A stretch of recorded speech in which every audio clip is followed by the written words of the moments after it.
Cascade House by John ELLWAY. Architect in Paddington, Australia. Cascade House is an early 1900s timber cottage that sits on the western side of one of Paddington's many hills.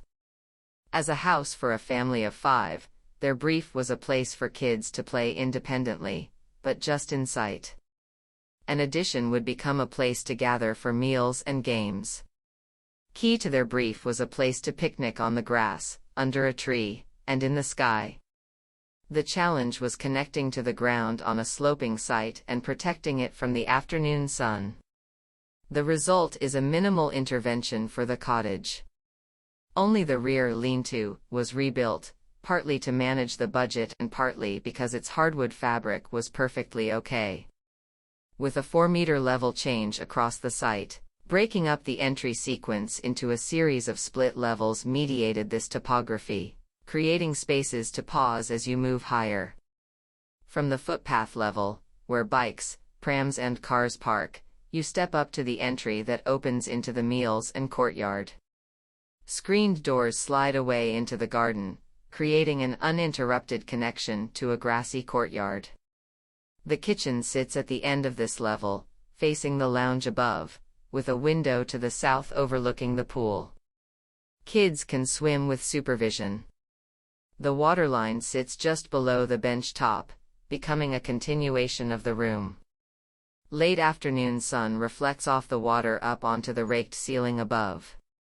Stepping up another meter is the lounge. This is the new center of the house. Built-in seating reduces the building footprint. A question we asked repeatedly was, what is the minimum dimension a room can be to reduce cost and materials and maximize landscape beyond? Sitting here, you look through the central courtyard to the street beyond, down to the meals area, creating a social connection while the family cooks, and up across to the veranda and bedrooms in the cottage. Changes in level manage privacy, with the cottage being the most private. Bedrooms within can be left messy. There is an implied permission to be sought before a visitor is invited to continue stepping up further. Not raising a house has wider neighborhood and streetscape benefits.